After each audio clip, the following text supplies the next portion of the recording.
Hello, welcome to another daily devotional with me, and we're here at sonnychilds.com. I thought I'd just kind of work through the Bible and my notes and various things that I've got with regard to sermons that I might share with you that would produce a devotional thought for you, and maybe if you're a young preacher or a preacher looking for a sermon for this Sunday, something that I say will benefit you. We're going to be in Genesis chapter 2, verse 24. This passage says, "For this reason a man will leave his father and mother and be united to his wife, and they will become one flesh." Probably one of the first sermons I ever put together, probably one of the first sermons most young men ever put together, came right here from this particular passage. And it's not a unfamiliar 3 points. My 3 points are: you need to leave, you need to cleave, and you need to conceive. And the first idea, of course, here is found in this idea: for this reason a man will leave his father and mother. We need to understand that in the marriage relationship, that God did not design children to stay in that particular home forever. A husband and a wife are designed, and this is the second point obviously, but the husband and the wife are designed to cleave to one another, stay with each other throughout a lifetime. But once a child becomes old enough, obviously they're to leave the home. And that's part of the process that God has designed, is that they take their abilities, their skills, they combine them with another individual, and then they go and they build their own little kingdom, if you will. And in the process, then God develops a series of family units that is able to greatly impact the world. So the first concept that we have to find here in this early passage, Genesis chapter 2, verse 24, for this reason a man will leave his father and mother. Number 2, cleave unto his wife.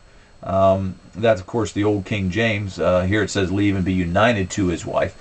The idea of coming together, that there is a unity that is so deep it goes beyond even blood relations, because obviously a man who marries a woman, according to God's law, there is no direct family tie in the sense of a biological tie, but the tie comes because they have made a promise before God.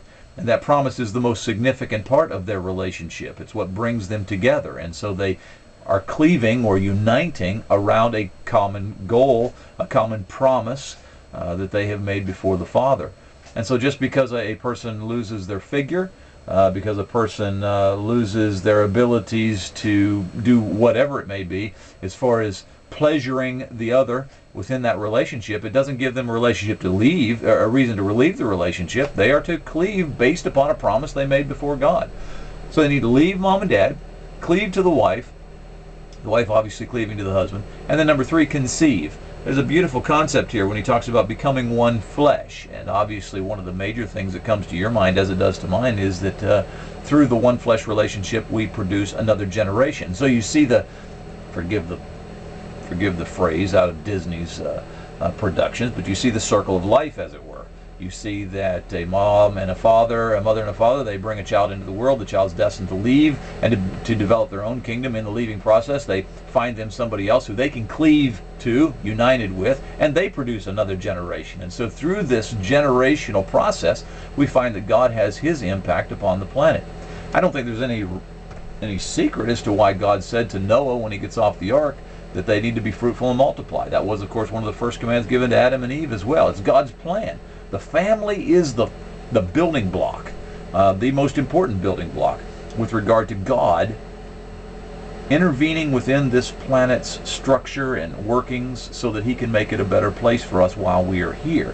It is also, of course, some of the most fundamental foundational blocks with regard to the security of the church and making the church what it needs to be so that we can prepare to go to the next life also. So, leave, cleave, conceive. Genesis chapter 2.